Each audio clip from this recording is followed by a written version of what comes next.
It's a new year, and I've moved to a new home where I've been busy setting up a workshop in the basement. Quite an upgrade over my apartment living room.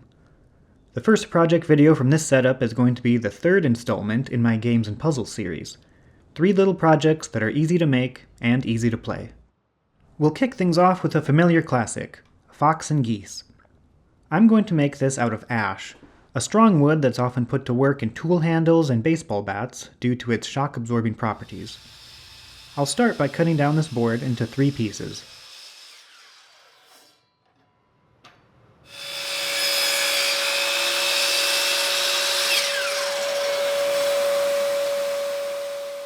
These get glued together to form the cross-shaped board. I flipped the side pieces around until I found an orientation where the grain seemed to match up across the seam, which will give the impression of a single piece of wood when it's glued together.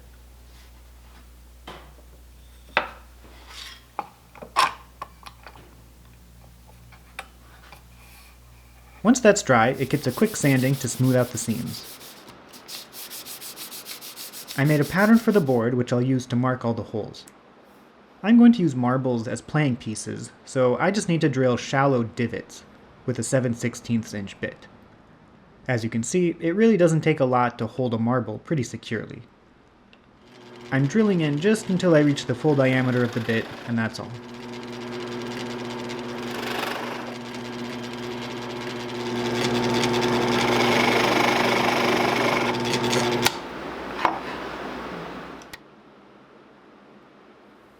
Now for the interesting part.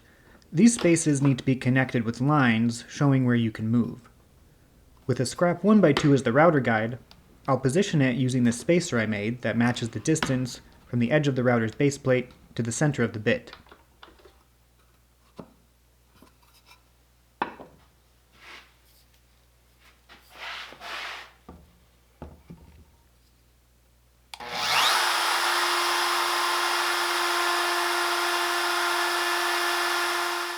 Now we repeat this over the entire board, horizontally, vertically, and diagonally. That's nearly everything to do. To finish things off, I'll zip around the edges and give them a small round over, getting inside the corners by hand.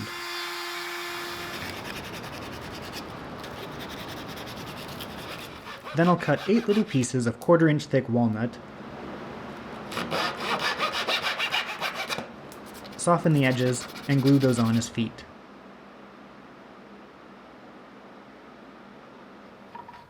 Finally, I'll wipe on some tung oil finish, let it soak in, then buff off the excess.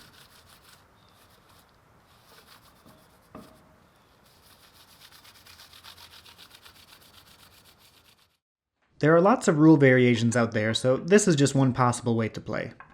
One person plays as the fox, and the other plays as the geese. I have 15 geese here, but 13 or 17 are also common. The objective of the geese is to surround the fox so it cannot move. The objective of the fox is to eliminate geese until it would be impossible for them to trap it. Players alternate turns, moving one piece to an adjacent open space that's connected by a line. The fox can jump over a goose if there's an open space on the other side of it, and remove it from the board. A lot of the rule differences you'll find deal with how the pieces can move. For example, you might play that the geese can move any direction except backwards. Another possible rule is that the fox has to jump a goose if given the opportunity. Alright, as a quick bonus project, here's something you can do with any random scrap you have around. You don't even need wood to do it actually, this is just making a base so it'll look nice sitting on your desk or shelf. The first thing I'll do is glue up these scraps of walnut, maple, and cherry to make a delicious sandwich. When that's dry, I'll cut it down so it's a few inches long with square ends, unintentionally making the flag of Costa Rica in the process. Now I'll mark and drill a grid of 9 holes. I'm making the center hole a little shallower than the rest. Then a little sanding, and I'll wipe on a finish.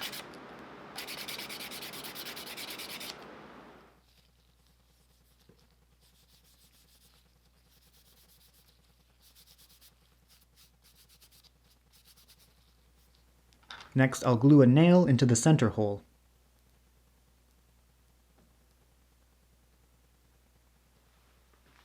The challenge? Balance the other 8 nails on top of the center nail using only the magic of physics. I assure you, it is possible. I'll reveal the solution at the end of the video. Next up is a river crossing puzzle. I'm going to use curly maple for the base, walnut for the 2 riverbanks, and pine for the boat. First, I'll cut the maple to a square.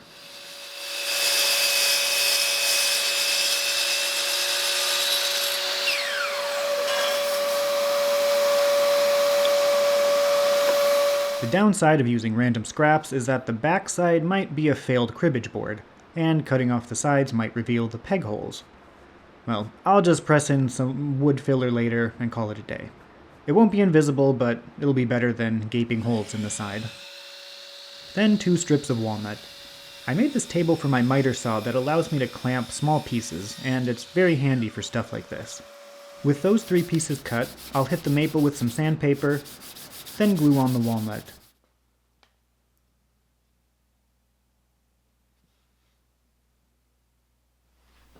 Now's the time to wipe off the glue squeeze out, lest it come back to haunt us later. Using a flush trim bit, I'll take off the overhanging walnut, then trim off the extra maple on one end with the miter saw. Now I'll mark the location of the holes on the banks with this template I made. And those get drilled out with a 1/2-inch bit.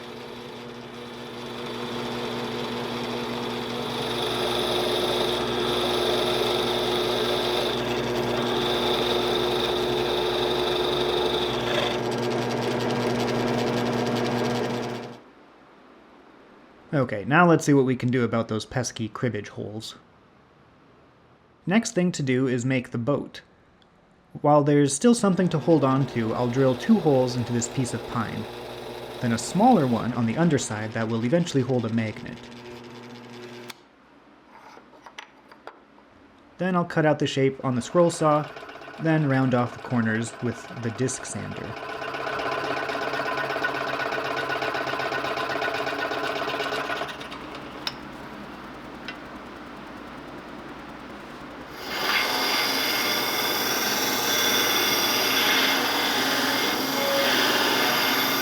There will be 6 pieces made out of 1/2-inch dowel. Fortunately, this one is slightly undersized, so no sanding needed to get it to easily fit in and out.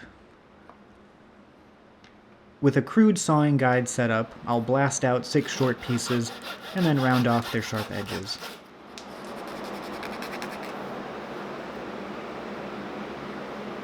I need 2 holes for magnets on the underside of the board. I want these to be as deep as possible without breaking through to the other side, so the magnetic powers aren't dampened by tons of wood between them. Lastly, a bit of sanding over the whole deal. Now the pieces get some paint. There are 3 of each color. I'm taping off a little bit of the top to give them a small cap of color instead of painting the whole piece.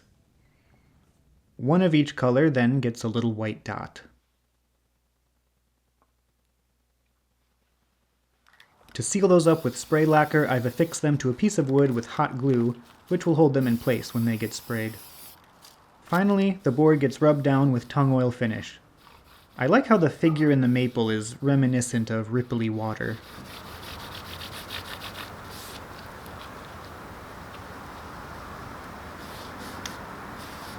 To complete the assembly, a magnet is glued to the bottom of the boat, and 1 under each bank. You have to be sure you're orienting them in the right direction so the boat will be attracted to both sides of the river. This kind of puzzle goes back a long ways. I've decided to give it the theme of wolves and sheep, although my pieces don't really reflect that. We'll say wolves are red and sheep are green. The object is to move everyone from one riverbank to the other side, by way of the 2-seater boat. 1 wolf and 1 sheep are marked as rowers. One of them must be in the boat for each trip. They're the only ones who know how to use oars, I guess. So the trick is that the number of wolves on a side can never outnumber the sheep, including the ones parked in the boat. Otherwise, the wolves will have the upper hand and eat the sheep. So you just shuttle them back and forth. Maybe I'll put the rowing sheep in, a wolf, go across, drop off the wolf, go back, pick up another wolf,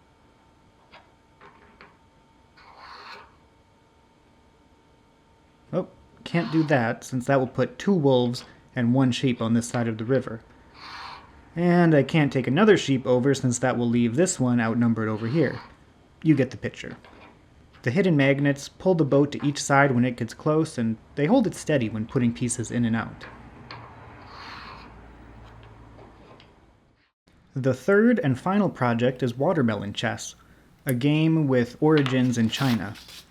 This is somewhat in the same realm as Fox and Geese, and I'm going to keep some design elements the same. However, the circular layout of the board will be a good opportunity to use some other techniques. For this board, I'm using a piece of yellow birch. I'll draw a circle and cut it out with a jigsaw, staying just barely outside the line. Then I can sand right to the line, giving me very nearly a perfect circle. Now some layout to mark the lines of the board. I've positioned it so the grain goes at a 45-degree angle to the 2 straight lines, which I think will look better than having the grain run parallel to one of them. I'm going to use marbles for this game too, so I'll do the same drilling process I used for Fox and Geese.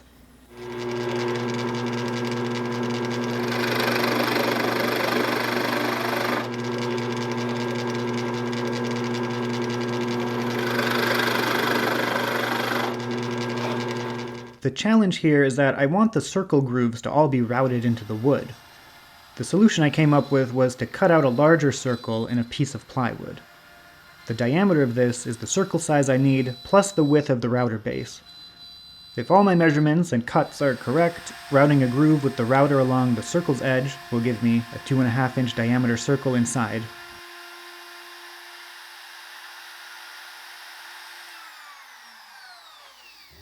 The outer circle was the same deal. Clamping the workpiece was a little awkward since the board is smaller than this opening. I decided to just put down some painter's tape and superglue the board to the tabletop, and then clamp the circle guide on top of some scraps that matched the thickness of the board, which all ended up working out great. Then the 2 straight lines can be routed using the same guide and spacer setup I used for the Fox and Geese board.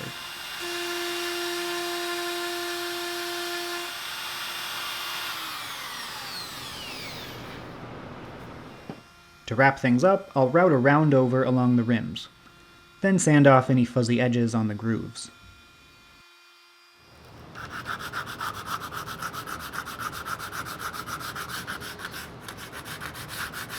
Instead of oil on this one, I'm using paste wax for a little variety. Just wax on, let it dry for a little bit, then wax off.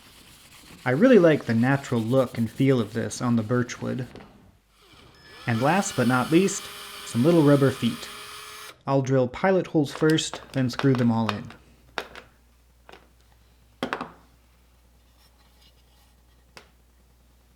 Now we can play. Each player has 6 pieces that begin on their side of the board, like this. On your turn, you move one of your pieces to any adjacent space connected by a line. If you surround one of your opponent's pieces so it can't move, it is captured and removed from the board.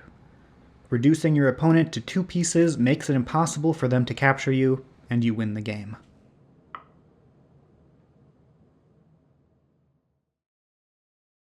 And that does it for this set of projects. As I've said before, these are some of my favorite things to make because they can be made out of any material, as plain or as fancy as you want with the design, and at the end you get something that's both fun and beautiful. Thanks for watching.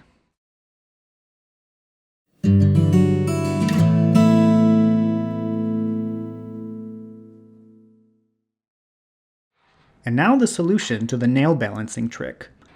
The nails will be arranged on a flat surface and then placed on the central nail. Put one down, and then lay 6 in alternating directions on top of it. Put the last nail on top and lift the whole thing up and place it wherever you want it to balance.